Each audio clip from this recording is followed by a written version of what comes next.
Hey everybody, welcome to Love Relo, the voice of the relocation industry. I am your host, Ben Cross. I'm so blessed and honored to be here today on this very special day with my good friend, colleague, and our new director of consulting, Daisy Sinclair. Daisy, how are you doing today? Hi, I'm doing good. How are you, Ben? Fantastic. We're trying something new out today. We got a new kind of a set arrangement going on right now. We're also live streaming on Instagram for the first time. Maybe. We're not sure if it's working or not. So it should be streaming on GLOMO_consulting on Instagram. So follow us there if you don't already. Hit that like button. Get in the comments. Really excited to kind of double click into Daisy's kind of history and how she got into this industry and why the heck she's working at GLOMO nowadays and what she's kind of into about it, and maybe get her perspective as kind of a fairly newer addition to the team on, the company and kind of where we're going and maybe kind of what we're doing well, maybe what we can improve on. So I'm kind of excited about that. So get in the comments here, show her some love, some support, check in with us, let us know who you are, where you are, and what the heck you're doing today. We got people checking in. Scott Chapman checking in here. Good afternoon, Ben and Daisy. Congrats, Daisy. Thank you. Thank you. Look at that, Scott. Chappie. Jill Guzda. I'm so excited. Love, Daisy. Oh, love you too, Jill. Love you too. Big love. Olivia Bakrami. Good afternoon. Olivia checking in from super cold and breezy Toronto, Canada. Oh, nice. Nice. Cold. How cold is it in Fahrenheit, please? I'm very curious. Deborah Heath checking in. Hi, Daisy and Ben. Hi, Deb. How are you? What's up, Deb? Hey, Deb. How's it going? I know I call her Deb. She's Deborah. Deb. I never know with the Debs, the Debbies, and the Deborahs what to do. Yeah. Is there a rule of thumb out there? I feel like because we work together, I could call her Deb. Not me, though. I'm sorry, Deborah. Won't happen again, ma'am. Rob Zeitz, hello from Wicked Smart, Cambridge, Mass. What's going on? Hey. Daisy, how are you feeling right now? This is your first Love and Reload. This is a big announcement for you. Yeah. Ben, I am nervous, but happy, really excited to be here, actually. You have a lot of really cool, important people on the show, and I don't consider myself a really cool or important person. So it's an honor for me to be on your show, really. Well, it's our show because, really it's a GLOMO thing. It is a GLOMO now, yeah. But, it's funny about that, really important people thing. I guess I have the pleasure and honor of meeting a lot of really important people, quote unquote. But, everybody's important to somebody. Yes, agreed. Yeah, and all these important people, I'm using these air quotes, go to the grocery store and they're not important anymore. So it's all about context too. They do all the same things. And by the way, I don't go to the grocery store as much as I should, but yeah. But when you do go, you are not important anymore, Daisy. No, I'm just your shopping. Your Love and Reload accolades are left behind. You're a nobody at HEB. No, but so I think I say all that to say from a perspective standpoint, I think we put people on a pedestal sometimes in life. And one of the things I learned early career was when I was in my 20s and just bopping around at conferences, and I was doing a lot in the military space. So I was around these colonels and these generals, and I'm at the bar drinking a Bud Light next to them, and I'm realizing they're just regular people too.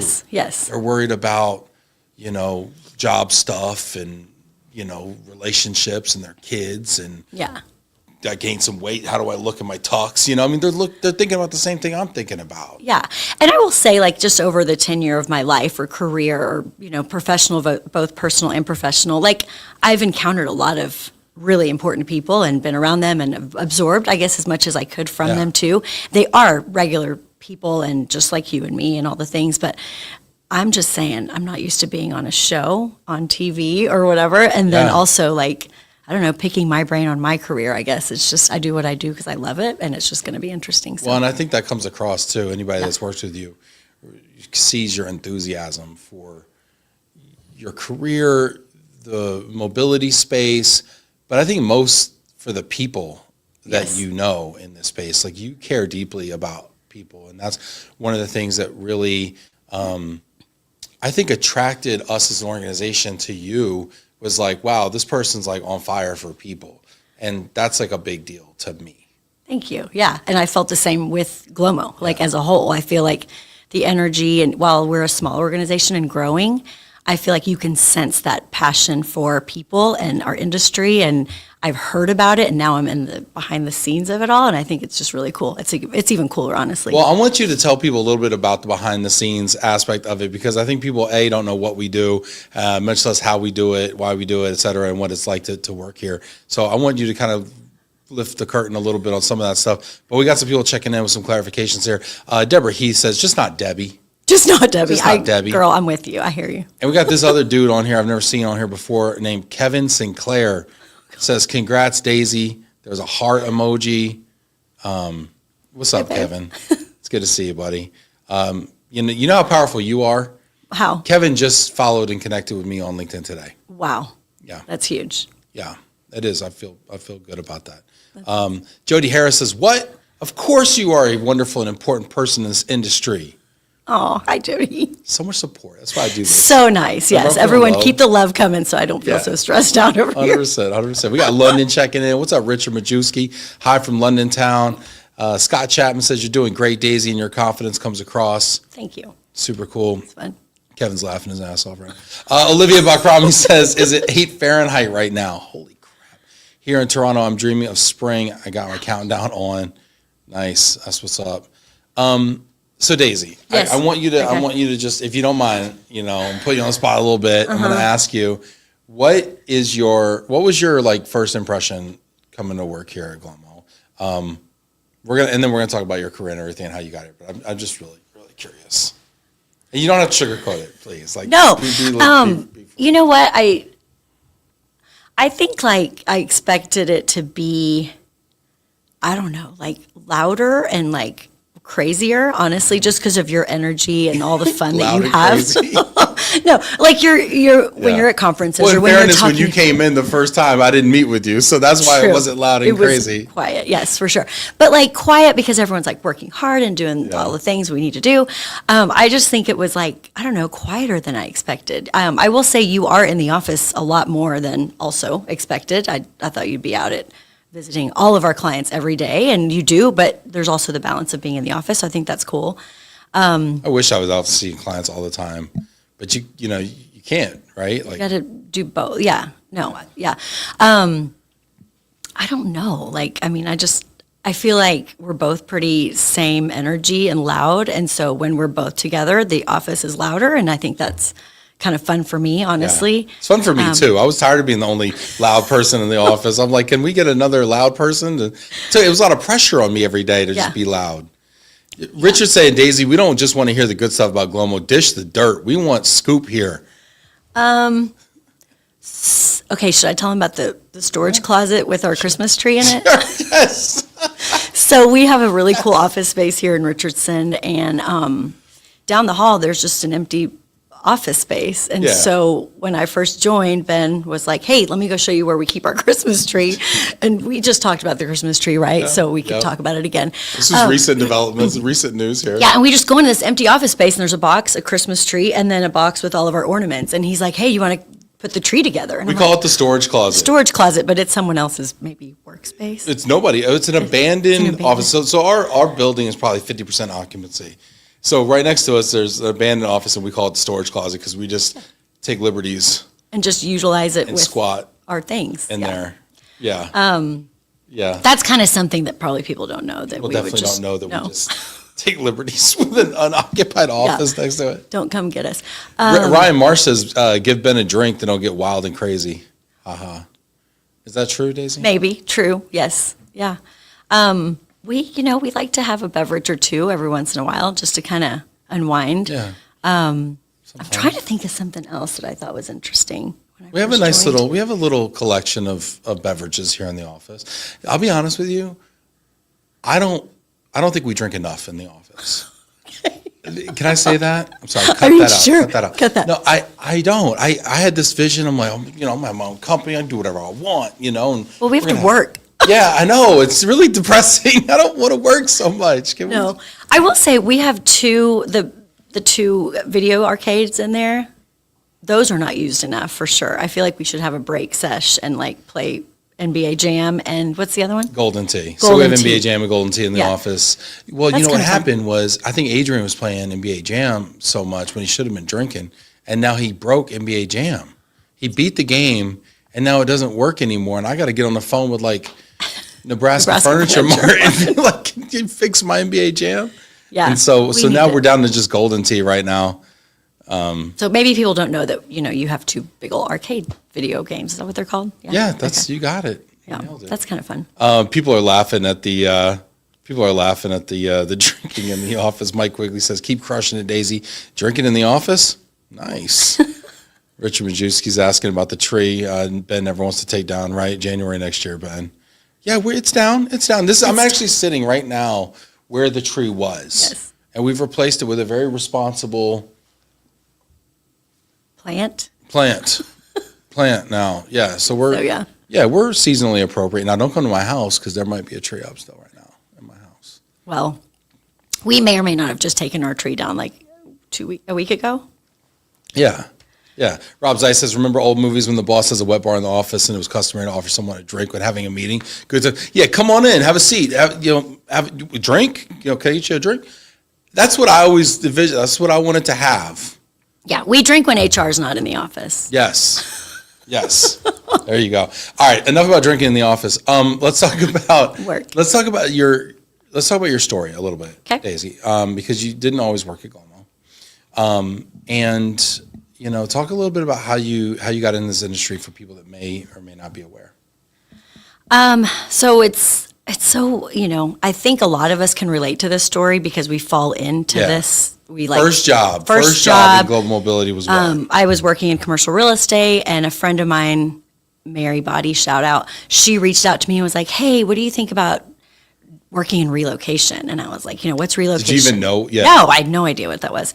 I mean, yeah, I really had no idea. And she's like, we just like help people, corporations move their employees here and there. What year was this, Daisy? Oh, 2000. Okay. Y2K. Like, that's how long ago. Yeah. So it was after Y2K. Okay, sure. Yes. It was January of 2000. January. So the world didn't end. Right. And I was in Times Square waiting for the world to end. And we're in 2025 and it's still going strong. Nobody had to do the math just now, but yeah. 2000 feels like just yesterday. It's easy, yeah. It does. It feels like it was just yesterday. So anyways, I just started to, I got the job, which was great. I was a domestic associate at EDS Relocation back in the days. EDS, for people that don't know.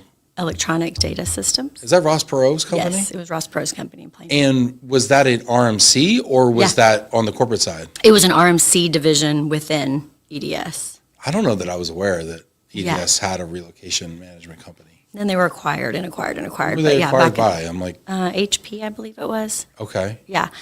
But again, 2000 has been a long time. So anyways, I joined Domestic Associate. Turn of the century. Yeah. I was reviewing BMAs and reviewing appraisals, just trying to help my consultant, right?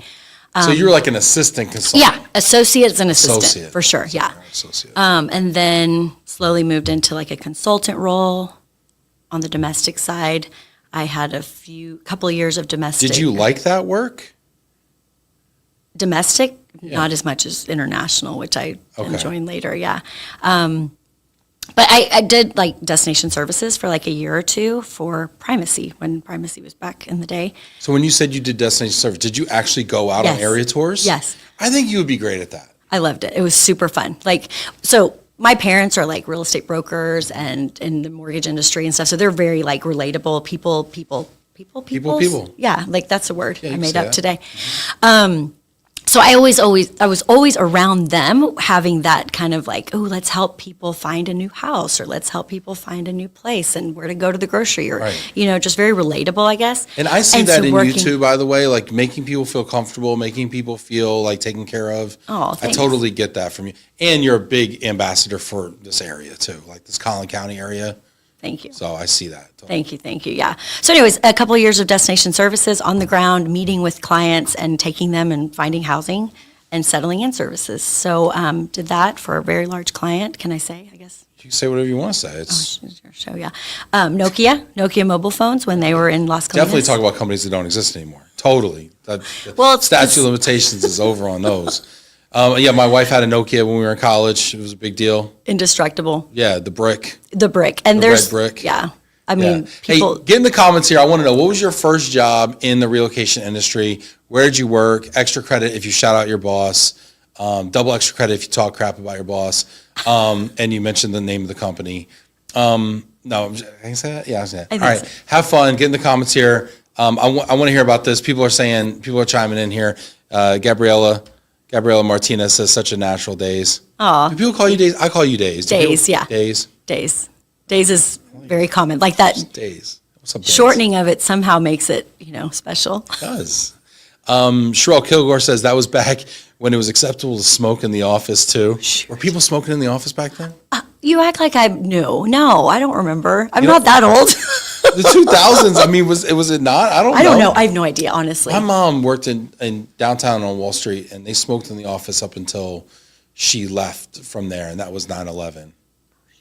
I know restaurants like the smoking and non-smoking section. Yeah.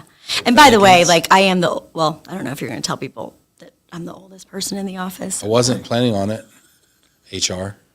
So it's always great when these comments come up about it's also where nice they to have somebody who's, mature like myself around. Totally. People are chiming in here like Mad Men. Those are the days. Bottle of whiskey a day. Oh, jeez. Ryan Marsh, hey, from Elmira. Ryan's first job, moving and sales consultant. Nagley, moving and storage. Look at this. People are getting in here with these first jobs. Oh, I love it. Sherelle, I love you guys. You guys are great. Get in here at first jobs and shout out your boss. Steve Slayball was my boss at Cardis. Deborah, don't call me Debbie Heath. DSP Cultural Awareness International in Dallas. Yes. We know cultural awareness, CAI. Let's see here. Christelle says, hola, Ben and Daisy. So good to see Daisy and your team. Yeah, that's nice. David Yakum, I started in 1984 and we smoked in the office. First job in sales in Mayflower. What's up, Yakum? Shout out for Ben. Jillian's really sucking up here. Jillian says first job in global mobility was working with Ben. Yes. Yes, girl. Double extra credit for you, Jill. Rob Zeitz says started off doing data entry for Air Inc. and I thought it would be just one day. 9 years later, I'm watching Love Relo with the GLOMO crew. Once you fall into it, you can't get out. Daniel McCoy, Sourdough Express, Andrew Meadowcroft, Interdine London, hi Daisy. Hey. Madai Martinez says my first job was with Daisy at James Avery. Oh yeah. It was awesome working with my big sis. James Avery. Yeah. Olivia Makrami started Global Mobility 2015, MI Group Senior Proposal Writer, acquired by Weichert. What is it about getting into this business and not getting out of it? We hear that all the time. I know. I think it's because there's so many areas within the mobility space, right? Like when I switched over, let's say, to the international component, then you have all the lines of services with destination services and then the cross-cultural training and then household goods move and then the travel coordination and you're learning all the different, and then you're working with those extended suppliers and learning how they operate and how they work their business. And I don't know, it's just the constant learning. I feel like one day, I've never had a day that's the same as another day. Does that make sense? There's always something new in Relo and there's always some new learnings.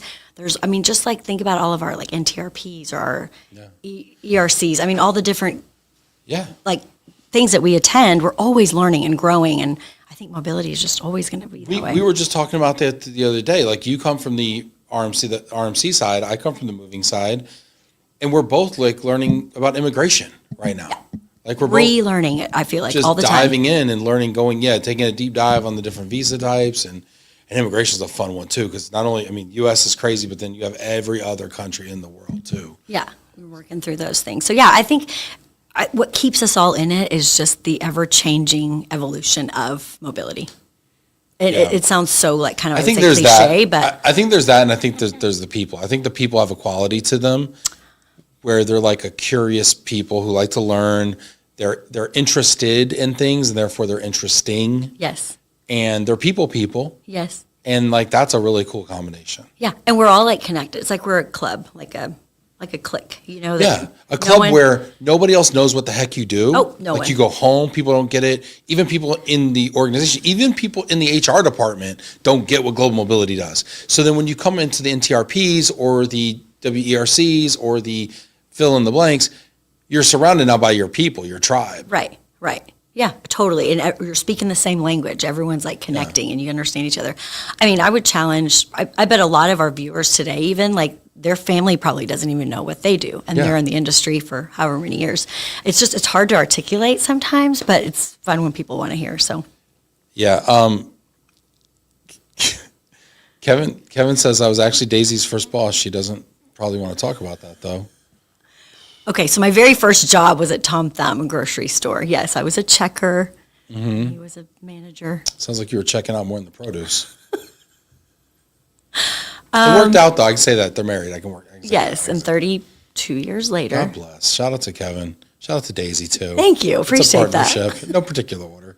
32 years married. God, I'm feeling really older. How do you do that? How do you pull that off? It's going to be April's going to be my 15th wedding anniversary.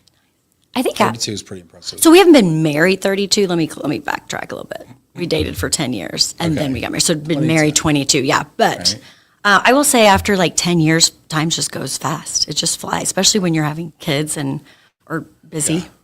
Yeah. It just goes fast. I'm going to pick back up on your timeline here, but the comments are just having too much fun here. Get in the comments here. I want to hear from you. If you've got questions for Daisy, questions for me, get in here. Jillian says we have some other boxes in the storage closet, not just the Christmas tree. Why you telling all the business, Jill? That's proprietary. This is, I don't even know what that means, Richard. That's some British stuff. Ryan says the ability to help people and provide an amazing experience for him in a stressful time has kept me in the industry for 15 years now. I wouldn't change it. I have no plans of stepping out of it. Yeah, Ryan, you're doing some cool things. I like the way you pivoted with your journey as well. All right, so we're at EDC, and then we go EDS. Sorry, it's okay. We're at EDS, and then we're doing DSP within Primacy. Primacy relocation, and then Nokia kind of started declining on the relos, and so I started becoming an international consultant. So then I was now a consultant in the office, not on the road. Was that a decision you made, or did somebody say, "Hey, we're going to slide you over here"? It was a mutual decision because of the volume decline. And so it was just the next step, I guess. Yeah. So then I started really learning policies and, kind of the real nitty gritty of the international moves and kind of all of the visa, like you mentioned, the visa application process and everything that goes into the relocation. It's really different. It's so different. And every client has different policies and different benefits and different services. And so I remember learning that and going, wow, there's so much more. I thought I was done, capped out, and you just continue to grow and learn all the different lines of service. So I was with Primacy for 9 years, and then we were acquired by Cardis. Cardis acquired us, and it was a long commute for me, really, and kind of the reason why it just didn't work at that time. But then because you changed offices at that point? Yes, because we were acquired by Cardis, we had to move. And they were in Irving? Yes. Okay, I remember that office. Almost an hour away. Yeah. And at that point in time, I was young children, like they were little, and so it's just. I ain't doing all that. It was just harder. For a consultant job. It was just harder. Yes. So then what happened? Then I went over. Am I good saying all the names of all? I don't care. Anybody have a problem with it? I don't know why. I feel like I've got to bleep it out. I just asked everybody. Nobody said anything. Okay, nobody cool. had a problem. No, you know what? I was recruited. Word of the day here. Recruited to go over to what? Recruited by an internal person or external person? Like an HR person or an external recruiter? An internal person. Okay, we won't ask you to name names. Relocation company. All right. And so she recruited me to come over and work on a client that we had at another, RMC. And I knew the account in and out. And so the client wanted me, which was very nice, and I was honored. And so then I went over there to, did I say the name Ayers? Yeah. And so then we helped kind of grow that business. And then still an international program manager, leading the account. That was kind of where I started to catapult into another level, I guess, of like operational management. And then did what I could there. And then I was recruited by Altair, and that was internal HR recruitment. HR called you up. Yes. Okay. Yes. And then I started Altair, and that's really where my career, I would say, just like skyrocketed. It just skyrocketed. So yeah. So your whole kind of for up until this point, you're kind of at the consultant level, the destination services consultant. I mean, you're at the consultant level. Yeah. which is, half of an RMC is probably made up of these consultant level, customer facing, operational, customer service kind of type of people. Face of the company, Yeah. And then what was that like kind of changed it for you or kind of maybe took off? At that point, I guess it had been about 10 years, like you said, and everything was clicking, and I felt like now I could lead and mentor and coach and train and really share maybe what I've experienced in my journey. And then also, it's so funny because, again, it's hard to recruit people for the business that don't know about our industry, right? And so for me, it was like a challenge, and I was like, man, everyone that we hire, my goal is to make sure that they love what they do, that they are encouraged by every single day making a difference in someone's life. They're moving, and it was international, so they're moving across the country with their families. It's not I'm selling a house 15 miles away or an hour away. I mean, it's a whole country away with little children and stuff. So that was now ingrained in me, and I guess it was like kind of my passion at the time. And I thought, man, I'm going to just take this and run and really try to just grow within my career. Did somebody teach you that though? Because I think it's so powerful as a leader when you can connect people to a purpose greater than just like moving the file and pushing the papers. Every single, I would say, leader that I worked with up until then, they molded me into who I was for sure. Like I would not have stayed at Primacy or at EDS Primacy. I mean, just all of the leaders that I worked with and that worked with me, they weren't like managing, they were leading. And I thought that was really important. And I learned from that work style, and that's what kept me kind of in it. Yeah. I love that. Get in the comments here if you got questions, comments, thoughts. I've got questions myself. This is really interesting to me. I always like to look at people's careers and companies' growth. I like to look at growth, and I like to figure out, okay, what was that turning point? What was that inflection point? I always talk in the office about we are in the privileged position here at GLOMO to be at the inflection point in a lot of folks' careers or companies' growths or things like that. We're kind of a catalyst. We get to be in that moment for a very important moment for a lot of people. But in a way, our industry is also at a moment in people's careers where they're relocating, and that in and of itself is usually a pretty big deal for someone. And these are high potential people that are taking on a new assignment somewhere and moving themselves and their family and kind of betting on that, right? And that's kind of cool. And so I'm always kind of curious about those moments when things started clicking for people.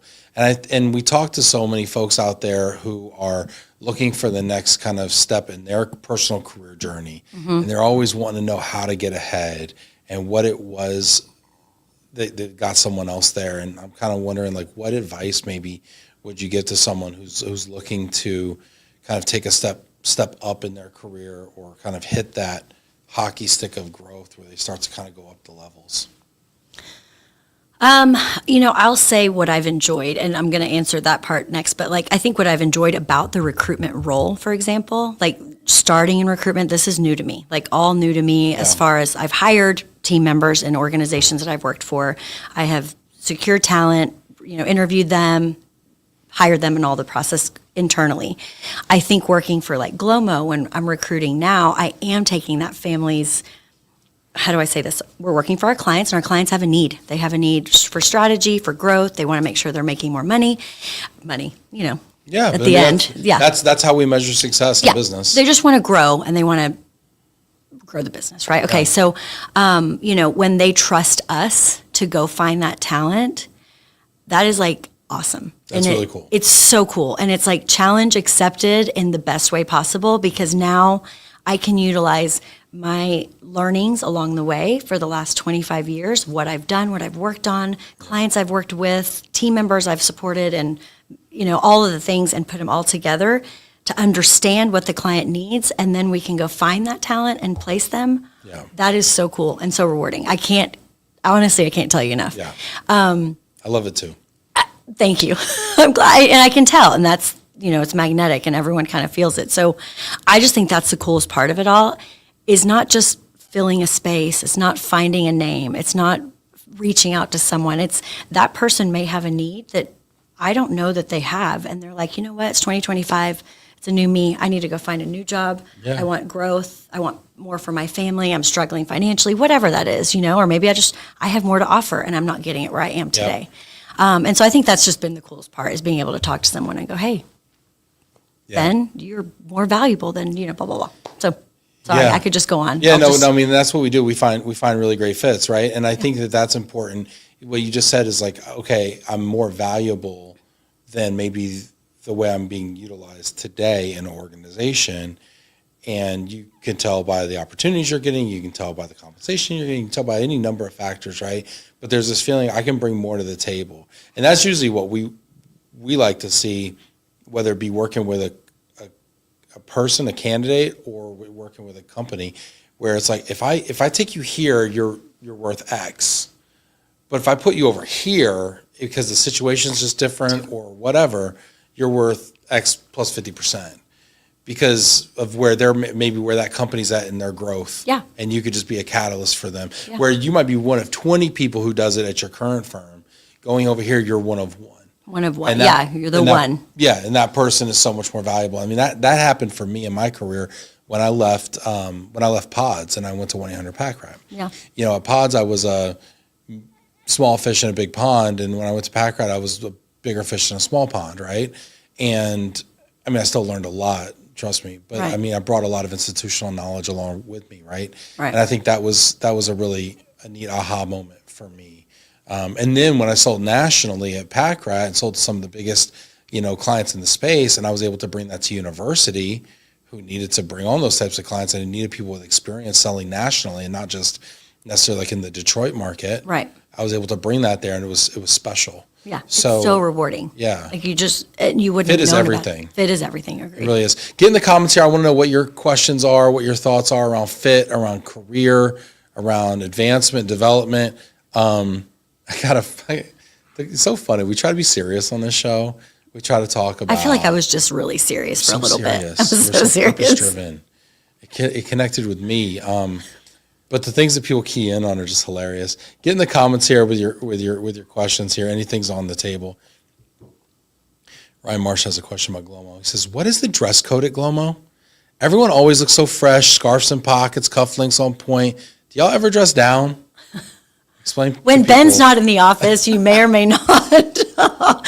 We may or may not wear like a knotted jacket or something. But no, we always dress up. You never know who's going to pop in, honestly. Like, I feel like we may get visitors whenever, and we're like, we got to look good, feel good, look good, work good, Yeah, yes. You have nothing to add. No, I have a lot to add. But I'm agreeing with you. I mean, yes, you never know when the opportunity is gonna strike, right? And it could be somebody popping in off the street, like, oh, I'm in the neighborhood, I'm going to pop by. And it could be like a local entrepreneur. It could be a general manager of a moving operation. It could be someone who's in town visiting somebody else, but or it could be a guest on the show is going to pop in. But we're also on camera all the time. Yes. We're doing video calls with our clients. We're doing video screenings with candidates. And we're in office 5 days a week. I don't know if everyone's aware of that. Yeah, that is true. In office. I'm going to ask you about that. Okay. But my philosophy is we don't technically have a dress code. I will definitely look at you if you look busted. If you're like not looking good, I will like give you a side eye and make you feel bad about it. But we don't have a formal dress code. But I think that like as a leader, like I set the tone. So I can literally like, if I start wearing jeans, people are going to start wearing jeans. I notice this. If I wear sneakers, people start wearing sneakers. I notice this. Similarly, if I dress up, people dress up more, Yeah. And so I think people key off you as a leader, right? And it's just like when you're raising kids. Like they do what you do, they don't do what you say. So you can tell your kids, don't do this all day long, but if you do it, they're going to do it. Okay. And being a leader is the same way. Not to compare, people to children, because it's not at all that way, but it's from a love and a leadership standpoint. It's like you have to set an example. And it's frankly one of the things I struggle with sometimes, right? I don't always want to be the most mature, person in the room, right? And I joke and I like say that I love Daisy being here too, because she has a level of maturity. Not saying our team's not mature otherwise, but you know what I mean? Just very mature team. Very mature. Everyone is very mature. So mature. so mature. But you know, like, I mean, I think it's good to have people around you that can raise the bar and can set a level of professionalism. Agreed. And so yeah, that's the deal with the dress code. So the dress code is obviously suit and tie 5 days a week. Your idea of dressing down is like a button-down shirt, but with like a nice sweater over it. Like that's your dress down. An untucked shirt. I'll wear sneakers from time to time. Your GLOMO sneakers, yeah, those are cool. I have some Jordan 1s. They're nice. Yeah, they're nice sneakers. You're not, and yeah, tennis shoes, sneakers. I don't know. They have to be. Listen, here's the thing. You can wear casual attire, but it can look good. Yes. It has to be put together. Well, and by the way, everyone's wearing dresses and sneakers now. Like that was kind of my most favorite trend, first of all, because I'm like, oh, I can wear like a cute little summer dress. Yeah. And I think also, too, when you're a premium brand, you have to represent that. Because if you charge, like, premium price in the market, if you position yourself as a premium brand in the market, but you're not delivering premium work, you're not presenting yourself in a premium capacity, like, and then our brand has a halo effect on the brands that we represent. True. So, like, I don't know. I feel like there's a lot of responsibility there. I like dressing up. I think I perform better when I dress up. Yeah. Like I sit different. When I'm in a jacket, I got to sit up straighter because, you know, the jacket requires it. Yeah. I don't know. I did give away 3 or 4 bags of clothes, like work clothes, before I joined GLOMO. So I had to go back there and shopping. be like, I need those back. Yeah. It's like Goodwill somewhere. Well, fortunately, they're probably like $1.50. Now you can still go back and buy them. Just buy them right back. Like, this is my size. I think it was out of style too. I mean, I hadn't been in the office for a while. All right. Yeah, we're in the office 5 days a week. How you feel about that, Daisy? True. Gosh, you just threw that at me. Well, you threw it out. You put it out there before. I like it. I really do. And everyone out there's going, everyone's out there saying, you're just saying that because Ben's in the room. No, I'll tell you, I mean, talk to me. Genuinely, Be real. the separation between home and work was needed. Yeah, Kevin's a lot, right? Him and my 3 children, no, everyone has a job and work and school and all the things. So I'm not with them. I'm talking about the space, legit the space of between home and work. It was needed. I mean, it was just time. I also like the commute because I can listen to a podcast. Yeah. I can listen to my favorite songs. I can get into my morning routine. You know, I can meditate on what I'm going to do for the day. I think about it. I focus. I don't know. I'm not sitting in traffic because that's probably the most, that would be the hardest part. Yeah. But other than that, my commute's like 30 minutes now. Yeah. And it's a good amount of time. The last office, it was like 9 to 12 minutes. I'd get home. I'd literally sit in front of the house for another 10 minutes. My wife would be looking out the blinds like, why are you, like the ring doorbell would go off, like somebody's at your front door. Why are you still And it's just your husband who's in his car trying to get the courage to come in the house and be assaulted by Nerf weapons and to-dos. And I don't know. I need time after work to decompress. So anyway, the drive is, I like it. I think I've enjoyed it. And I think Kevin enjoys it too, probably, because now he has his office space. What do you think about like working with people? Like, is there an advantage to it? Do you think hybrid's the best model?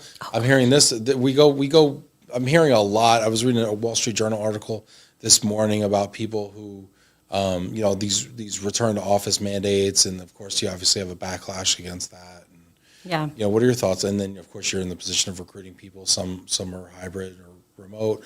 Some are in office. I mean, what are your thoughts about that? So wrong answers only. I know. So personally, and I don't want everyone out there to be like, oh, great, she just said this and we don't want that, whatever. All in all, I enjoy being around other teammates, colleagues, friends. I think we feed off each other. I'm all about collaboration and talking through things. And so I enjoy that a lot. So to me, whether it's hybrid or 100% in office, it has to be something like that somewhere along the way. Yeah.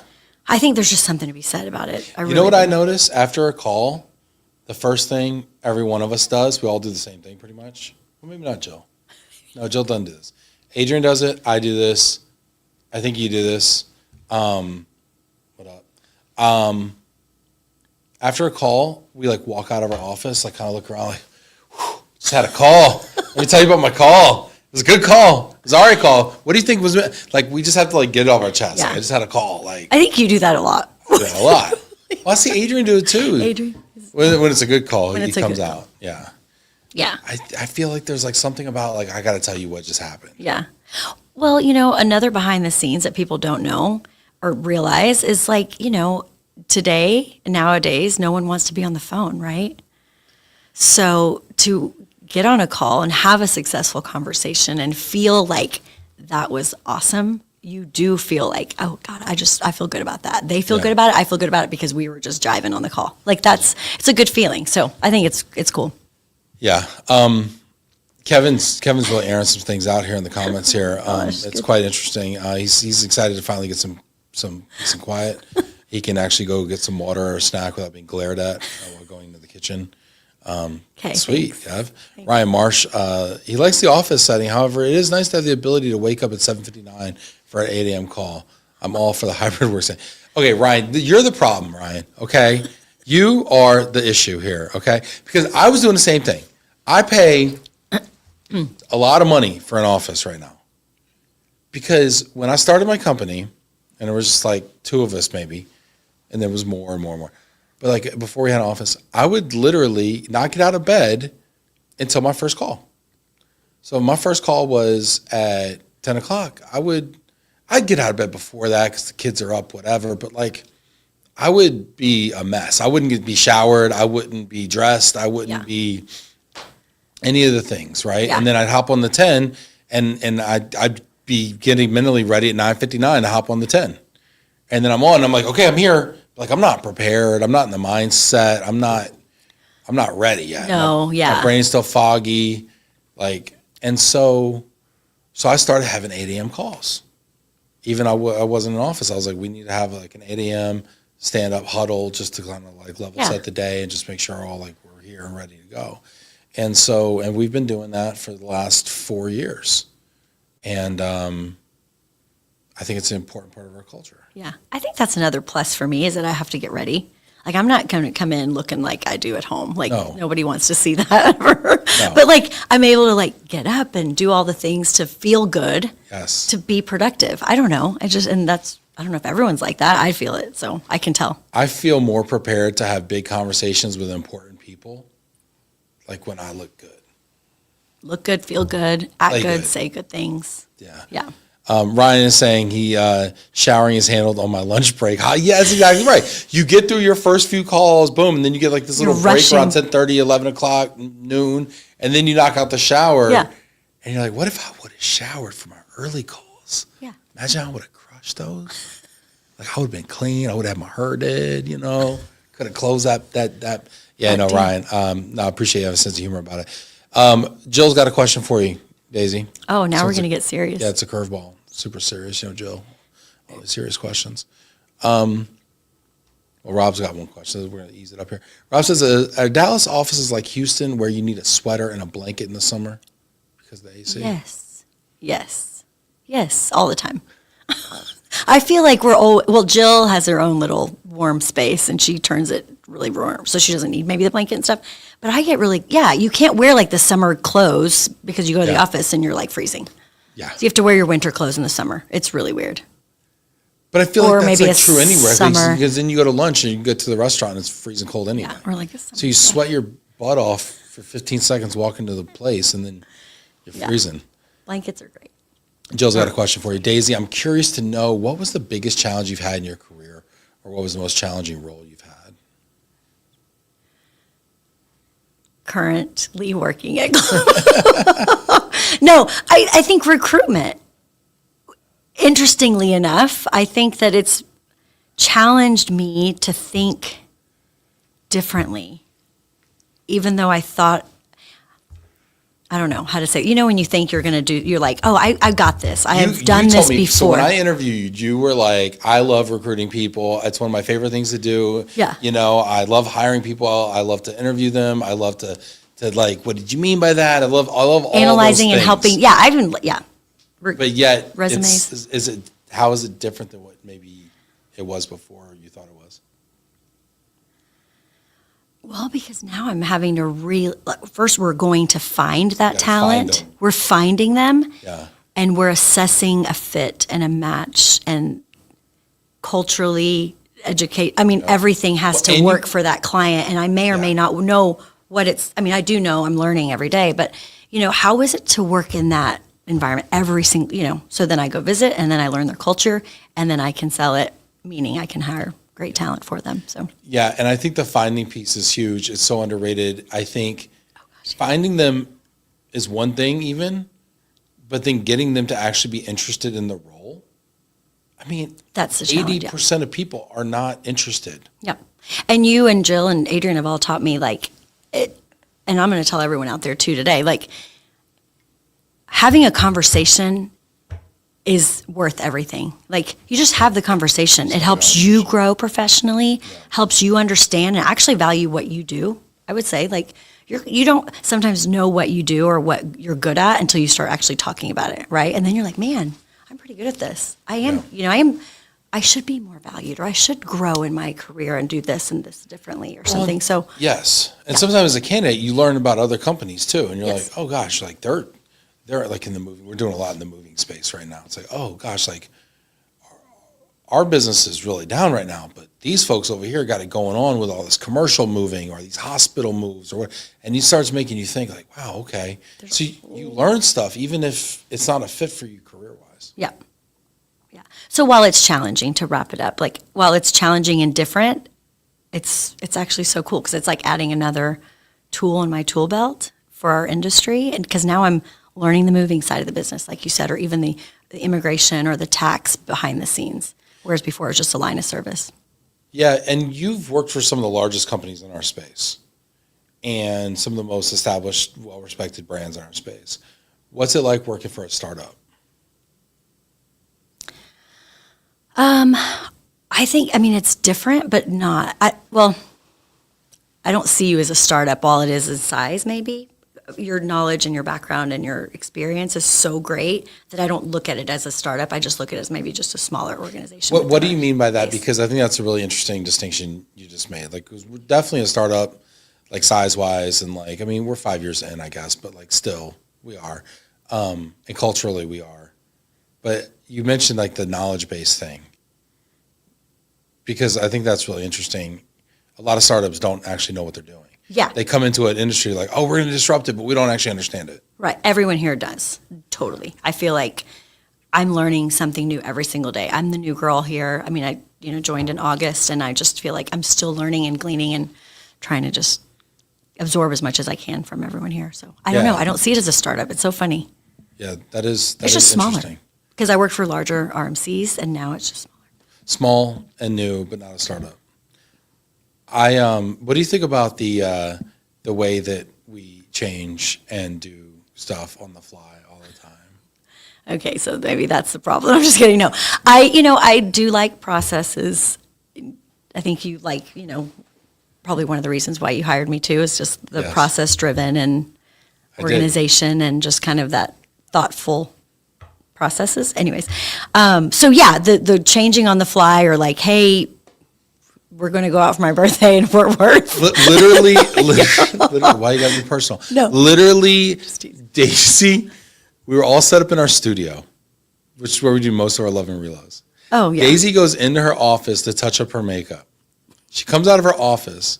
We have totally redesigned the set for this. We're now in the common area, living room, conference room area. And she's like, whoa. I walked down, I was like, oh, y'all changed it up on me, huh? And I was like, oh my gosh. So anyways, that was surprising. How do you feel about change and stuff like that? And is it tough for you? Is it a challenge? I don't know. We should ask people in the comments. They know me. How does Daisy do with change? Put it in the comments here. Let us know. I think that's an area that everyone struggles with. It's just a question. How bad is it? Is it debilitating or is it mildly uncomfortable? I would say mildly uncomfortable. Okay. Because I like change. Good gosh. We got to have a new phone or we have to have new and, innovative things in our life. Otherwise it'd be boring, right? You're just kind of doing the same thing all the time with the same things. But yeah, you definitely like to change things on the fly. And I'm like, okay, give me a minute to think that through and then now let's go. Yeah. Let's execute it. Well, and that's an opportunity for me to learn too, because everyone handles things differently, and I need to give people the opportunity to be successful. So I appreciate that feedback. Jack Taylor says that's true. The disruption comes from the insiders who see opportunity. BlackRock is not enjoying their investment for that reason. Oh, wow. Shots fired here. Oh, smokes. Yeah, really cool. I want to ask you a little bit about sales in this industry, because we talk to a lot of clients, and the thing I think everyone is struggling with right now, or has struggled with for the last almost 2 years now, really, is selling in this space, increasing revenue. Obviously, there's been some headwinds recently. A big part of what we do is either hire salespeople for companies, or on the consulting side, which you're now running, doing business development and strategic partnerships for companies. So what are your thoughts about maybe the best way to do that, or what advice maybe would you give from your experience and what you've kind of seen? For sales? Yeah, sales and role, relationship development, relationship building. and things like that. I think when you're in our industry, it's a small industry, but it's a large industry. I think creating those relationships, long-term relationships, and being authentic in everything that you do and say goes a long, long way.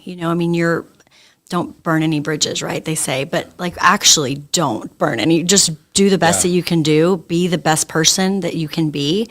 I do think that the best salespeople know the operation. They know the culture of the business. They know internally how things operate and how things work. Therefore, they're able to go out there and sell their product.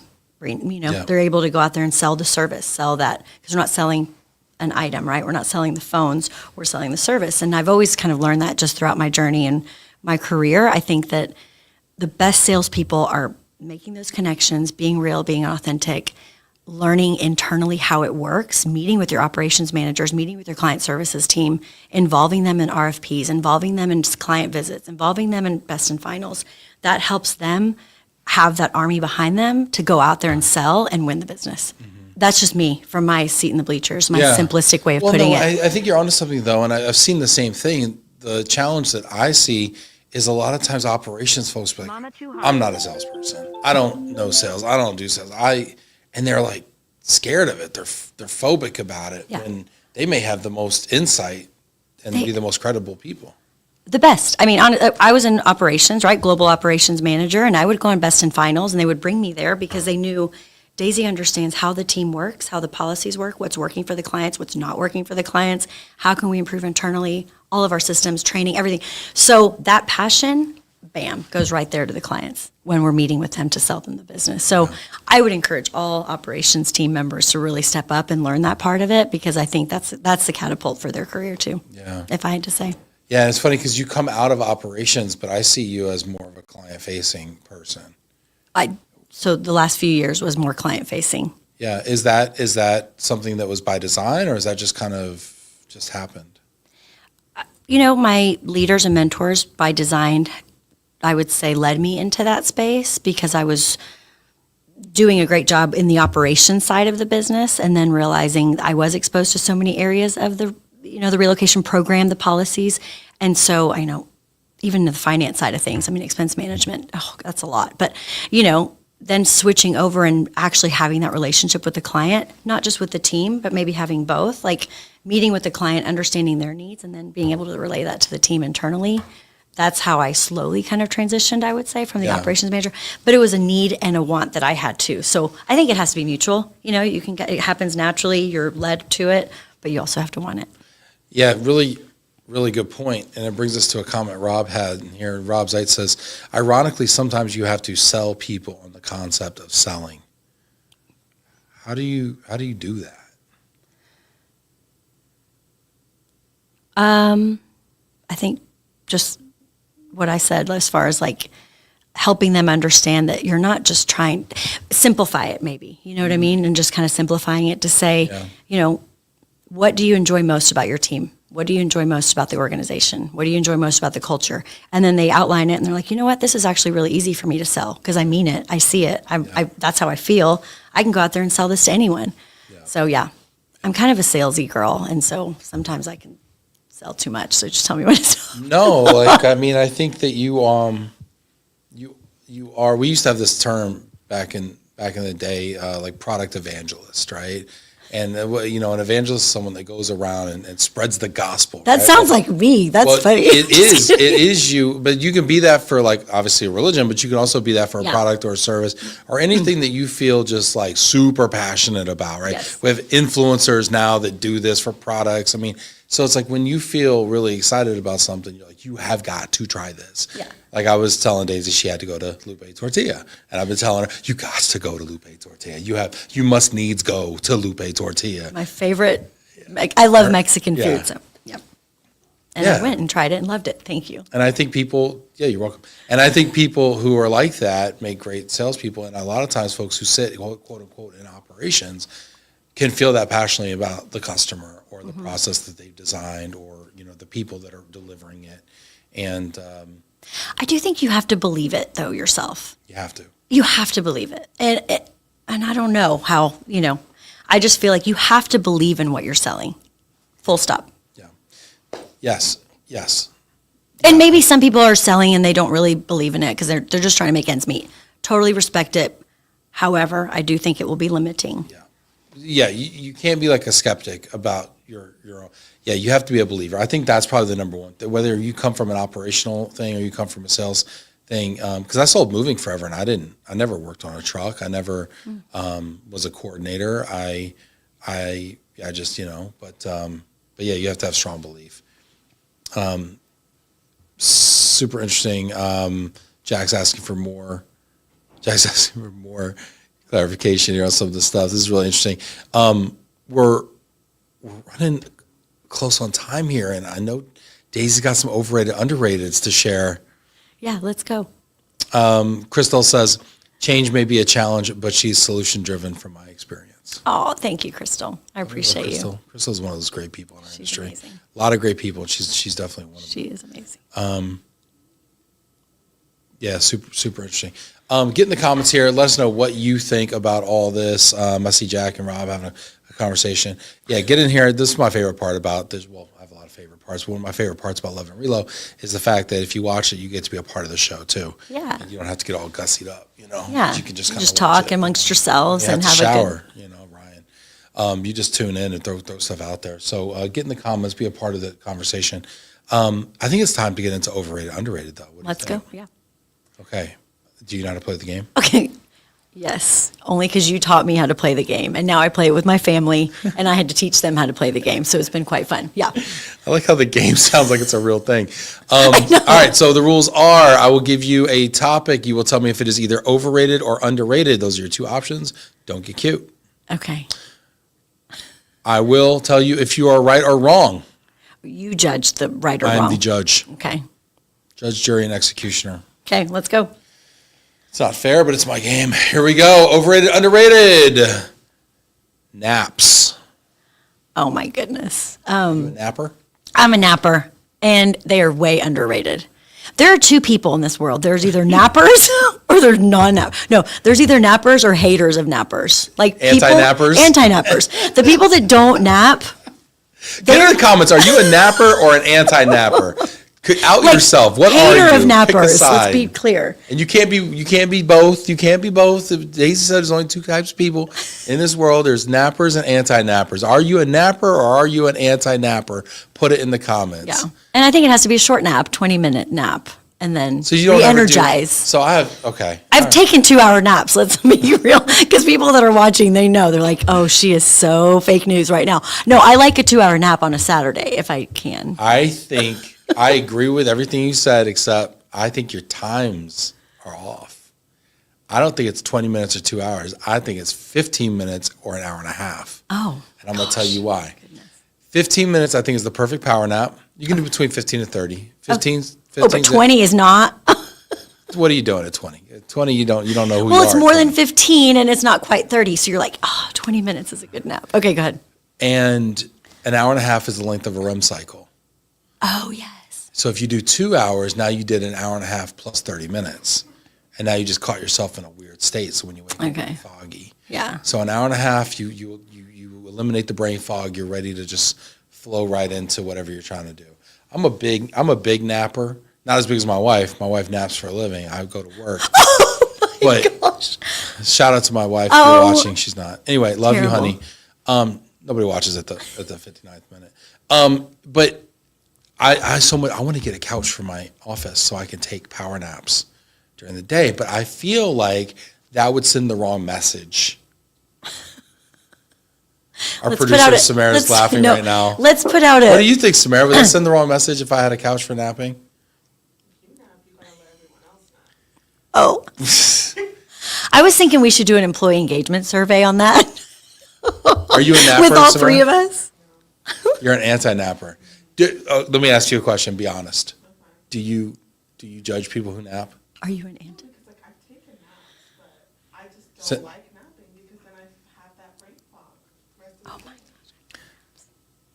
Okay. All right. Next. All right. Wait, did I get the point, or it's underrated? We're gonna see what people are saying here in the gosh. comments here. This is great. Scott, I'll get back to you on that. Deborah says she's a napper. Kevin says he's an anti-napper. Oh, he's an anti-napper. Oh, you're an anti-napper. That's why I named it. But here's the thing. We'll be going out, and Kevin will be like, oh, gosh, it's 8:30. It's 9. I probably better, kind of start thinking about that Uber, Yeah, I see you, Maybe. Kevin. I see you, Kevin. Let's see here. Chappie's saying he's a napper for sure. Rob Zeitz says controlled nap. What's a controlled nap, Rob? What are your parameters? Crystal says power naps are healthy for productivity, 15 minutes. Crystal knows. Girl, she's my girl. Kati Corbin says she's a napper. Hit that like button. Yes. Rachel Longo says all depends on your sleep. Could so use a recharge nap when needed, 100%. Let's see here. Yep, Jillian's a nap gal. Crystal says perhaps offer more like a quiet, relaxed room for the team. You know what? We'll do that. We'll make the storage closet a quiet, relaxed room for the team. Y'all can just go over there and just conk out. It's actually a very scary closet. It's very cold in there. This is great. Kevin's laughing. Yeah, I see you, buddy. 100% you get a point for naps. 100%. Thank you. 100%. I just don't know where we'd put No, I don't mean at work. Like, I'm I not need it at napping work. at work. I need it at work. Oh my goodness. So You don't need naps at work? You never feel let like me napping? clarify for the So audience when do out you there. nap then? You go home after work and nap at 6 o'clock at night? There may be. You nap before work? When are you napping? Okay, we're not talking about my schedule. This is a weekend? You're a weekend napper? I like the weekend naps. Okay, all right. Gabriella says she's a mapper. All right, so 1 point for Daisy. Okay. Let's do it. Let's keep a meditation like we're gonna closet get- with books, We're gonna Rachel get cut off says. the schedule over here. Are we going to get cut off by the? We got cut off by Instagram. Okay. Whatever. All right, let's get to it. Next one. Overrated, underrated. Expensive shoes. Oh, I didn't realize. Expensive shoes. I think they're underrated. Wow, interesting. Yeah, I think they're underrated. Okay. Let me ask you this. What do you consider expensive? Well, true. I mean, they're all going to be different. Like sneakers are certain, and some nice boots. So, like these throw a boots number at it. are kind of nice. I like these boots. Okay.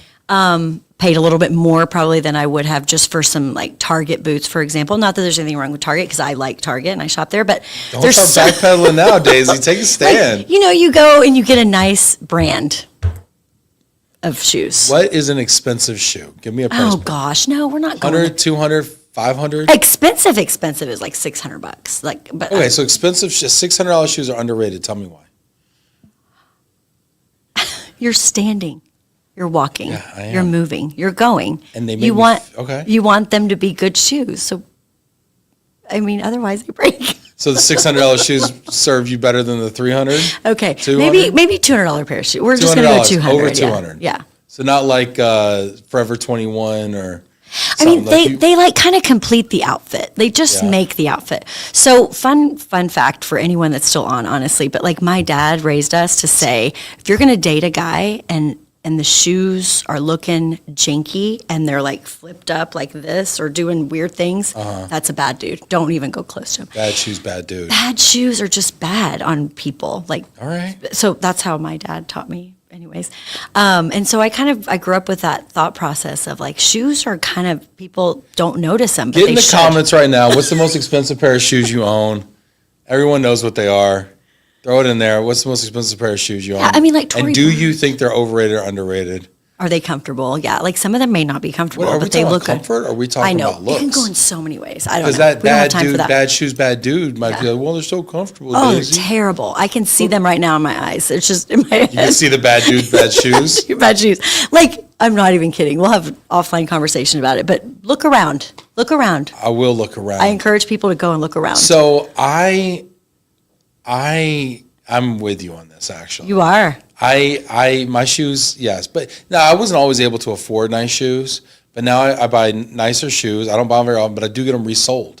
It costs me more to resole a pair of nice shoes than it used to cost me for those pair of bad shoes. So I used to buy Kenneth Cole loafers at Marshalls or TJ Maxx or whatever, right? And I could get them for like 60 or 80 bucks. And now I buy Allen Edmonds shoes, which costs like $300-400. And the soles, because they're leather, wear out in a year and a half, 2 years, and then it costs me another $125 to resole them. But I just keep resoling them. So I've resold my shoes 3 times probably. Yeah, that's nice. Yeah, I mean, Get your money's worth, but yeah, it's expensive. I know. Expensive, you know. But so I'm with you on that. I'm with you. All right. Fort Worth, you helped me polish my boots. I would not have gotten my cheap boots Well, polished. if you're gonna have expensive shoes, you gotta get them cleaned up. Cleaned at the airport. And Yeah, the shoe little- shines. Yeah, I think shoe shines are so underrated. shoe shine. That's it. Deborah, he says 180, worth it. Chappie says, got to run, nap time. Oh. Great show. Hit that like button, get in the comments here. Sorry, guys. Let's Put y'all to sleep. get a little faster here. So Daisy's got 2 points here. Hope she doesn't screw it up. All right, next one up. Overrated, underrated. Cuban food. Underrated. I'm half Cuban, half Colombian. People don't know enough about Cuban food. What's better, Cuban or Colombian food? Now you're putting me on the spot. I like to put people on the I know. spot here. Cuban, What yeah. is the best dish Cuban food? Like, so everybody knows Cuban sandwiches. Yeah, Cuban, like, like pork, black beans, white rice. I don't know, just really good savory. I don't know how to describe it. Yeah. And we don't live in like Miami, Florida, so you don't find Cuban food here regularly, but Is it's there a decent Cuban spot in the Metroplex? There used to be one in North Dallas. I don't know if they're around. I need to check with my mom because I don't go that far. Mom, where's the I restaurant? don't go that far. Latin Pig, I think, is another place. Yeah, That's pretty we're in good. Plano. Yeah, that's Yeah, good. Okay, for sure. Next, so I get a point. Yeah, fine. Okay, yeah, like Cuban food is not having a moment right now. I feel like it did like in the 80s, 90s. It had a moment. People aren't checking for it now. Asian food is super hot right now, and that's fine. Another topic for another show. But I think Cuban food to me is like comfort food. Yeah, for sure. It's similar to Puerto Rican food, which is what my mother-in-law makes. So I'll make a pernil. Some people call that lechon, whatever. I'll look at you busting out your Spanish. Trying, that's all I know. All right, let's go. 3 points for Daisy. Topic number 4, overrated, underrated, Disney movies. So overrated. Overrated. Overrated. Wow. I have 3 kids. Really? 3 kids, and I still feel like it's overrated. Sheesh. Yeah. They make me cry. They're sad. They're never really a good, I don't know, it's just, they make you feel good for a little bit, but most of the movie is scary and really Debbie Downer, like actually. So Oh my gosh. that's my thoughts on Disney. Sorry. Okay. I don't Sounds mean like to single life Disney movies. I'm trying to move fast, but that's just what I think. Yeah, all right. I don't know. I mean, I took my kids to Disney on Ice, What do you- and what- she's what's the- crying because she's like, "There's fire on the ice." I mean, it was Catherine's just upset, huh? It was Lauren when she was younger, but Lauren. yeah, she was like, "This is terrible." Lauren's I now a do not freshman at like. Ole Miss, and if we could somehow reach out there on socials and let her know that her mom's outing her for crying at Disney on Ice, I think that would be hysterical, especially after that prank she pulled on her mom last week was really uncalled for. Yeah, she's still grounded. Still grounded forever for that. Yeah, I don't know. Overrated Disney movies, just the whole thing, huh? Man, that's tough. It's a very broad statement. I know. That's tough. Yeah, but they're fun for the whole family. They got kind of adult jokes that are kind of slid in there you don't know about. And I know. Name a Disney movie that you're not like, wow, that was dark. it was dark. Like there's a moment. Like name one that's like it was all happy and good and smiles and fun and exciting. It's hard to differentiate between Disney and like Pixar and like Pixar's good. and the other stuff. I don't know. was Mulan? Was Mulan? That was dark. That was dark. There's a lot of dark. There's a lot of dark stuff in there. Frozen, I mean. Yeah. But like, It's a scary isn't that movie. part of a story arc? Like, don't you have to have that? Sure. Like this show wouldn't be so good if there weren't a lot of boring parts, you know, and then boom, you hit them with the fun stuff at the end. No, nobody like that. All right, fine. I'll give you a point. Thank you. I'll give you a point. Tie goes to the runner. All right, last one. 4 points. Let's see. Jillian says Ratatouille has my whole heart. But that's not, is that Disney? Is it? Is it Disney? Samara's on it. Samara's on it. Okay, I don't know. Overrated, underrated. Fresh flowers. Underrated. Wow. Yeah. Growing up, I grew up in a house where my mom basically got fresh flowers every weekend. My stepfather would bring flowers home. So I know how to cut flowers. I know how to arrange flowers. I know how to put the flower food in there. Like, I know how to change the water.